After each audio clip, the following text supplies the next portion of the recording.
All right, so most people don't realize that in order to progress an exercise and make it harder, you don't need more weight necessarily. So especially with the recent lockdowns, people that are working out from home or using our $20 strength club or doing endurance workouts on their own that are wanting to add some strength training components don't realize that you can still get stronger and you can still create overload with your body weight and with other specific training techniques. So if you don't have heavier dumbbells, how can you get stronger? Well, one of the ways is to change the eccentric speed of the workout. So the eccentric phase in muscle contractions are essentially the lengthening component of the contraction.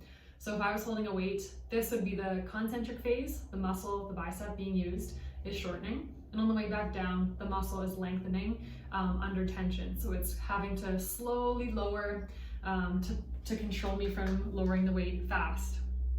Now, changing that eccentric speed can be one way that you make the workout a lot harder without increasing weights.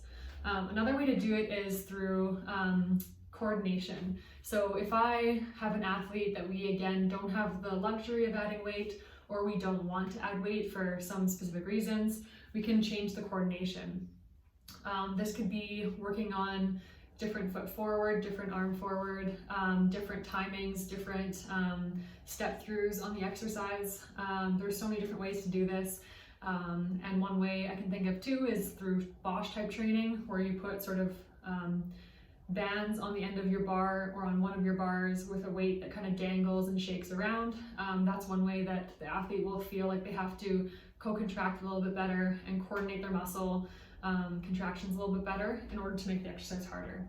Another way to do overload without adding just strict weight is to change the duration that you're under tension. So if prior you were doing squats with a 2 second down, 1 second pause, 1 second up, 1 second pause tempo, a way to make it harder, maybe it's obvious, is to change the amount of time you're going down and maybe change the amount of time you're going up to make them longer. That way your time under tension is higher, and that will have a harder effect on the training.